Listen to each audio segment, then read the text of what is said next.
Bienvenue à tous. Aujourd'hui, on plonge dans un recoin bien particulier de l'univers immense de Warhammer 40K et on va explorer un chapitre Space Marine issu de la communauté des fans, les Celestians Dragonis. On a pas mal de documents sous la main, ça vient surtout d'un wiki de fanfluff, comme on dit, et quelques récits qui vont avec. Ça va nous aider à brosser un peu le portrait de ce chapitre. Notre idée, c'est simple, on essaie de saisir l'essentiel sur ces Celestians Dragonis. C'est qui ? Leur histoire, et, point important qui nous a été suggéré, on va s'attarder sur un personnage en particulier, Caius Dantarius, et son rôle dans le destin, disons, assez sombre de ce chapitre. On va décortiquer tout ça, chercher les infos les plus parlantes. Oui, exactement. On va regarder leur fondation, un peu leur culture, les épreuves qu'ils ont subies, et surtout, oui, ces événements qui les ont menés, d'après ces textes de fans, vraiment au bord de l'extinction. Et puis on analysera la place de figures comme Caius Dantarius là-dedans.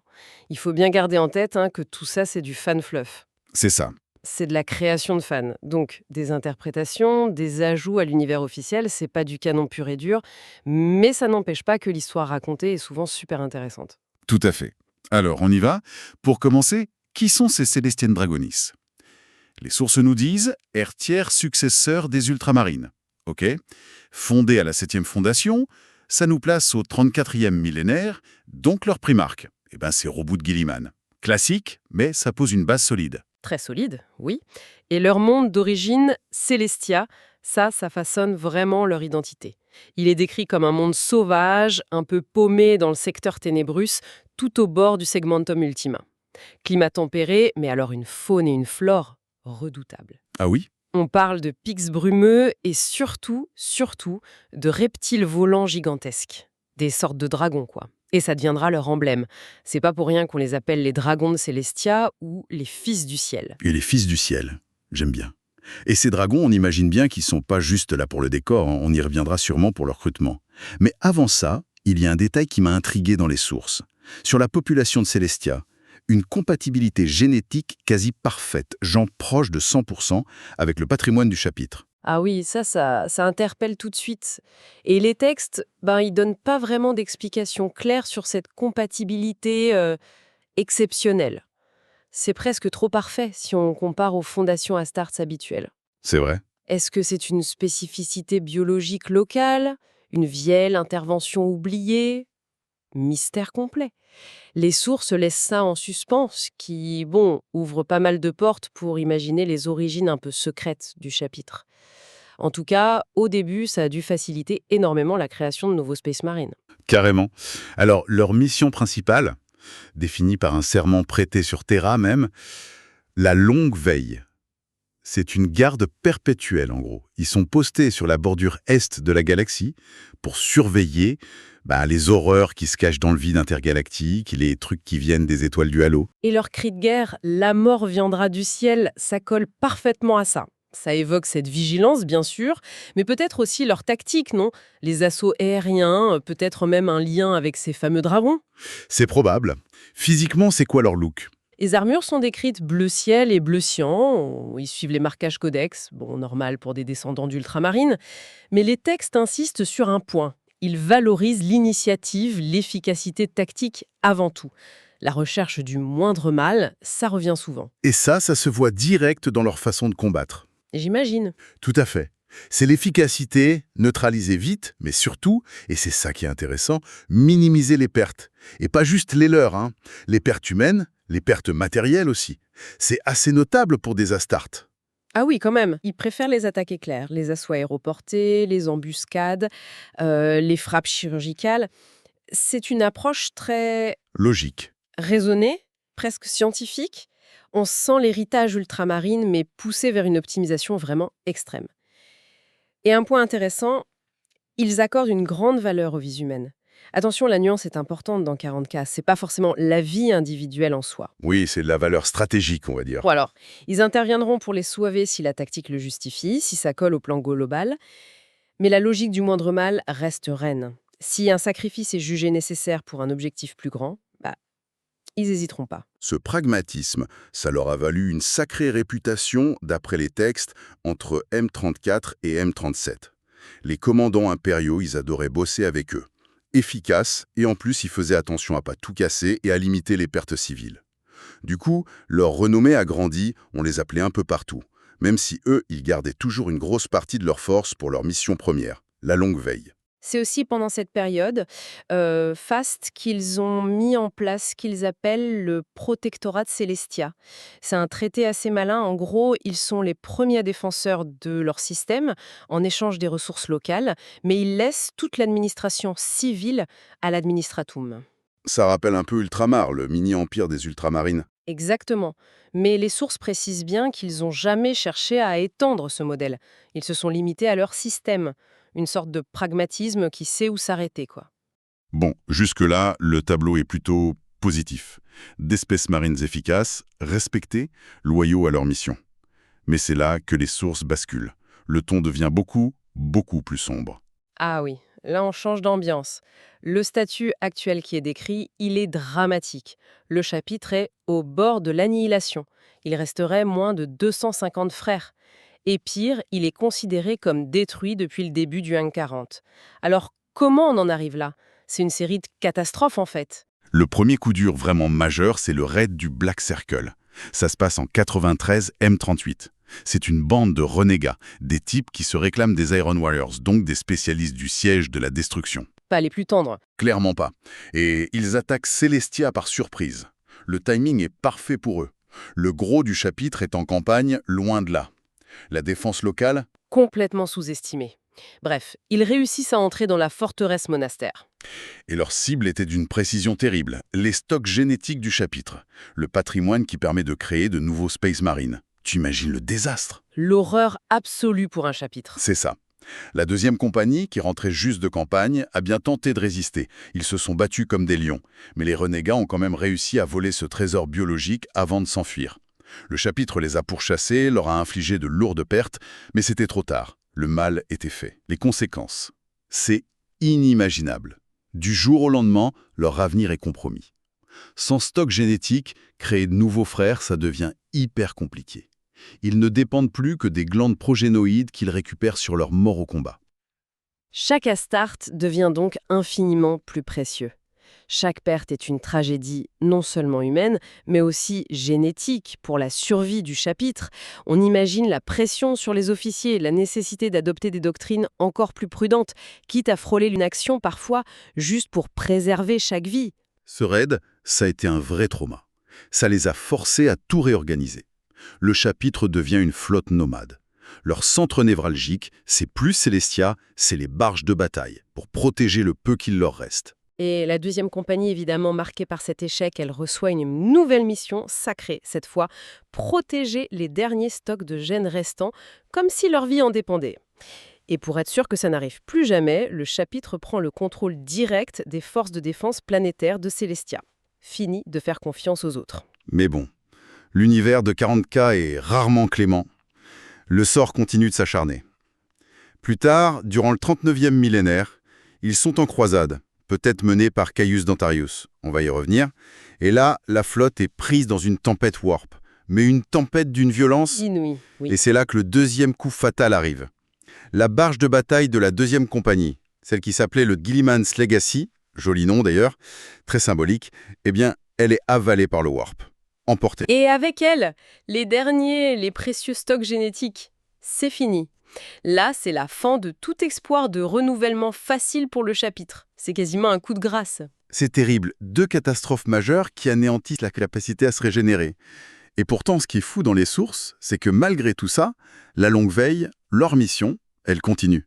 Ce serment initial, il tient bon. C'est incroyable, cette résilience. C'est tellement ancré que même les primaris qui sont mentionnés dans une section en cours de rédaction, comme arrivant à M42 pour une sorte de renaissance, eh bien même eux, ils reprennent ce devoir sacré. Ça en dit long sur la force de cet engagement initial. Une telle série de malheurs, ça a dû forcément avoir un impact sur leur organisation interne, non? Comment un chapitre survit à ça? Bon, la base reste celle du Codex Astartes. Maître de chapitre, capitaine, tout ça. Mais on voit apparaître des adaptations, des spécialisations uniques dictées par leur histoire et leur environnement. Oui, tu as par exemple les techno-analystes. C'est plus que des tech marines classiques. Ils sont spécialisés dans l'analyse, la neutralisation des technologies Xenos ou des vieilles archéotechnologies dangereuses. Une compétence vitale dans le secteur Ténébrus qui est décrit comme plein de ces trucs instables. Et apparemment, ils peuvent même, en cas d'extrême urgence, les utiliser brièvement avant de s'en débarrasser ou de les confier, non sans quelques frictions, on imagine, avec le Mechanicus ou l'Inquisition, plus dogmatique. Exact. Il y a aussi des structures plus secrètes. L'œil du grand endormi. Joli nom, un peu mystique. Oui, c'est assez poétique pour ce que c'est. Un réseau d'espionnage interne lié à leur fameuse longue veille. C'est une vingtaine de frères de la 10e compagnie Vanguard qui opèrent dans l'ombre, la plus totale. Ils utilisent des informateurs humains, souvent des gens qui n'ont aucune idée de pour qui ils travaillent vraiment, pour traquer les menaces extragalactiques avant qu'elles n'arrivent sur le territoire impérial. Le secret absolu à leur priorité. Ils n'alertent les autorités impériales qu'en dernier recours, si la menace est trop grosse pour eux. C'est une approche très proactive, mais discrète. Et puis, pour le côté plus bling-bling, si j'ose dire, Ah, si on peut dire ça pour des Astartes. d'honneur personnel du maître de chapitre. Une dizaine de vétérans parmi les plus anciens, les plus respectés. Ils ont des armures Terminator super décorées. Les sources parlent de capes en écaille, la légende dit qu'elles viennent des vrais dragons de Célestia, et un crâne de dragon sculpté sur l'épaulière. Chacun a son arme relique fétiche. C'est plus un symbole de l'élite et de l'histoire du chapitre qu'une unité tactique de choc, même s'ils ont un premier gardien, élu parmi eux qui doit avoir un rôle un peu plus actif. Le recrutement aussi, avant la catastrophe des gènes, était assez particulier, adapté aux dangers de Célestia. Sélection classique des jeunes les plus forts, puis des épreuves très dures. Une phase de préparation de 6 mois dans les pics brumeux, survie, escalade. Ensuite l'épreuve reine, grimper en solo le plus haut sommet. Costaud. Et après la transformation génétique, facilitée par cette fameuse compatibilité, il y avait un test moral assez glaçant mentionné dans les textes Khan. On ordonne à l'aspirant de tuer un civil innocent. Sérieux? Pour tester quoi? L'obéissance aveugle? Probablement l'obéissance, la foi, ou peut-être, qui sait, la capacité à questionner un ordre qui semble inhumain. La source ne détaille pas l'issue attendue. Et le rituel final, très symbolique, le grand vol. Il fallait revenir au monastère en chevauchant un de ces fameux dragons de Célestia. La classe. Bon, au milieu de tout ça, plusieurs personnages ressortent des textes. En plus de Dontarius, on a un certain Tiberius. Il est listé comme maître de chapitre actuel quelque part, mais une citation le dit déchu. C'est un peu flou. Peut-être lié à la période de quasi-destruction. C'est possible. Plus fascinant se trouve, c'est Adarius Brandt, le chef apothicaire. Lui, il a un passé chargé. C'est un ancien Black Shield, un Space Marine au statut un peu flou, souvent avec un passé compliqué, qui a servi dans la Death Watch. Il est décrit comme très vieux, plus de 1000 ans. Il aurait été sauvé par le chapitre vers 853 M39. Ah oui, juste avoir les grosses galères alors. Exact. Il a gagné leur confiance petit à petit sur des décennies avant de révéler ses origines, mais seulement à Caius Dentarius. Son savoir, surtout sur les Xénos, a été hyper précieux pour le chapitre. Il a même influencé la création d'apothicaires spécialisés anti-Xénos, les Némésis. Et détail intéressant, il serait le seul du chapitre à croire ouvertement que l'empereur est un dieu. Il porte encore des marques de son passé, un tissu noir, le symbole de la Death Watch. Personnage complexe. On croise aussi Artun Thial, le capitaine de la malheureuse 2e compagnie, celle qui gardait les GN. Commandant du Gilliman's Legacy. Le prologue d'une des histoires le montre en train de ruminer l'échec du raid, juste avant que la tempête Warp ne frappe. Une figure vraiment tragique. À ses côtés, il y a Castalk Soclès, son lieutenant, un vétéran de chez Vétéran, ancien capitaine de la Death Watch lui-même pendant un siècle. Champion de la compagnie, on le voyait déjà comme le successeur de Thial. Encore un potentiel immense, fauché par le destin. C'est le thème récurrent, on dirait. Et pour finir ce tour d'horizon, un personnage très énigmatique. Le xénologue. C'est un archiviste, mais personne ne sait d'où il sort. Ses origines sont peut-être même effacées volontairement.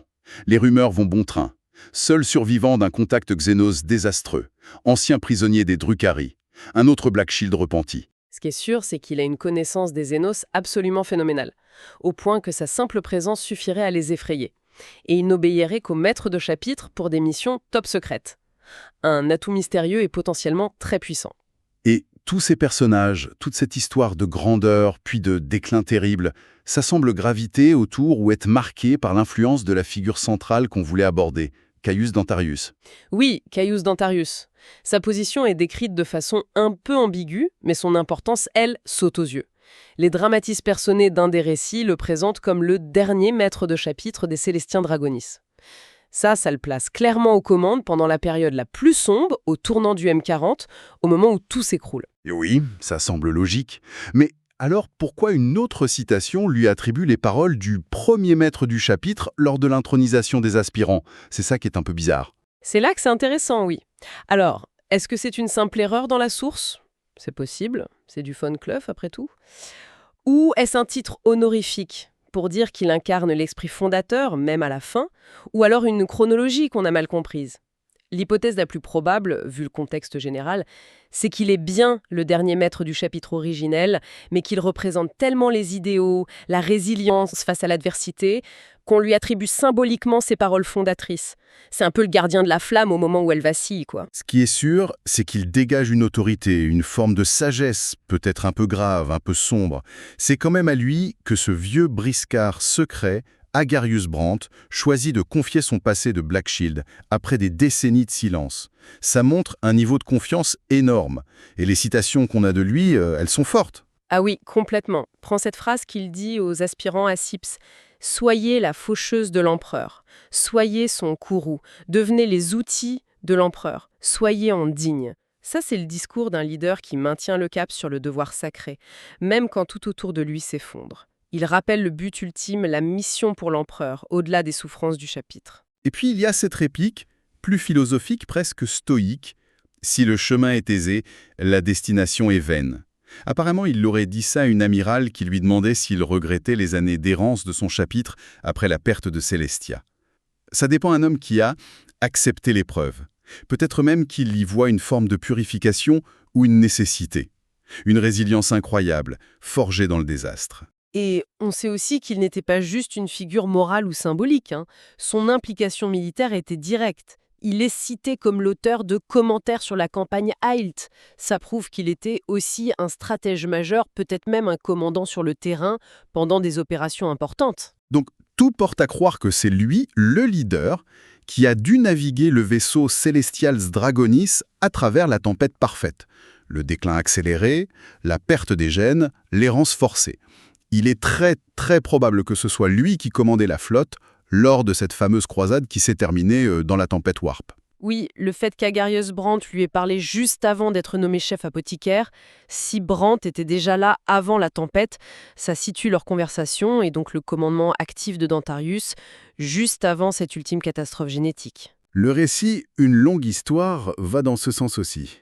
Même s'il n'est pas le personnage principal du prologue, c'est son ordre d'engager une dernière campagne avant un repos espéré qui déclenche les événements menant à la perte du Gilliman's Legacy. On le voit comme un chef qui pousse ses hommes au devoir, ne pas laisser l'ennemi en paix, mais qui en même temps espère pouvoir enfin leur offrir un répit mérité juste après. Cette dualité rend le désastre final encore plus poignant, je trouve. Il voulait les pousser une dernière fois pour la mission, avant un repos qui n'arrivera jamais pour beaucoup d'entre eux. Au final, Caius Dentarius, il incarne vraiment la tragédie des Célestiens Dragonis. C'est un chapitre fondé sur la logique, l'efficacité, l'héritage carré des ultramarines, et qui se retrouve broyé par une série de désastres presque cosmiques, qui défient toute planification. Et à leur tête, on a ce leader, stoïque, déterminé, peut-être un peu résigné, mais toujours combattant, qui porte sur ses épaules le poids de l'extinction imminente de son chapitre. C'est une figure vraiment poignante, oui. Elle cristallise toute l'histoire de ce chapitre. Cette tension entre un idéal de perfection tactique, un devoir inébranlable et un univers qui a l'air de tout faire pour les anéantir. C'est une histoire très grimdark, comme on dit, même pour du fan-fluff. Voilà donc le portrait qu'on peut esquisser des Célestians Dragonis et de leur probable dernier maître, Caius Dentarius, en se basant sur les sources qu'on avait. Un chapitre fier, oui, descendant des ultramarines, défini par sa mission sacrée de longue veille aux confins de la galaxie et par une doctrine d'efficacité presque scientifique héritée de Gilliman. Mais c'est un chapitre surtout défini par la tragédie qui l'a frappé de plein fouet. D'abord, ce vol de son patrimoine génétique, un coup terrible porté par le raid du Black Circle, puis la perte de ses derniers espoirs de survie à long terme, engloutis dans les tourments d'une tempête warp. Des événements qui l'ont laissé exsangues à l'état de reliques, vraiment au bord de l'extinction. Et Caius Dentarius y émerge de ces récits comme le symbole de cette lutte acharnée pour juste survivre. Un leader dont les paroles et les actes qu'on nous rapporte reflètent la gravité écrasante de la situation, mais aussi une détermination farouche face à un destin qui semble vraiment contraire. Même si ce sont des créations de fans, ces sources dressent un tableau cohérent et assez émouvant de ce chapitre malchanceux. Ce qui nous amène à une dernière question. Peut-être une réflexion que ces textes laissent un peu en suspens. Ils mentionnent une renaissance du chapitre en M42, avec l'arrivée de Space Marines Primaris. Et ces nouveaux venus, ils reprennent le nom, les couleurs et même le serment sacré de la longue veille des Celestiens Dragonis d'origine. Alors, qu'est-ce que ça veut dire ça pour l'héritage de ce chapitre quasiment détruit? Comment ces primaris, qui sont forgés dans une ère nouvelle avec une technologie différente, comment vont-ils interpréter cette longue veille? Quel poids auront les sacrifices immenses faits par leurs prédécesseurs sous des chefs comme Caius Dentarius, alors que le chapitre originel était considéré comme perdu à jamais? Est-ce que c'est une vraie continuation? Une forme d'hommage ou est-ce que c'est le début de quelque chose de complètement nouveau sous une bannière ancienne? C'est une pensée assez fascinante sur laquelle ces sources nous laissent. Voilà de quoi alimenter d'autres réflexions, je pense.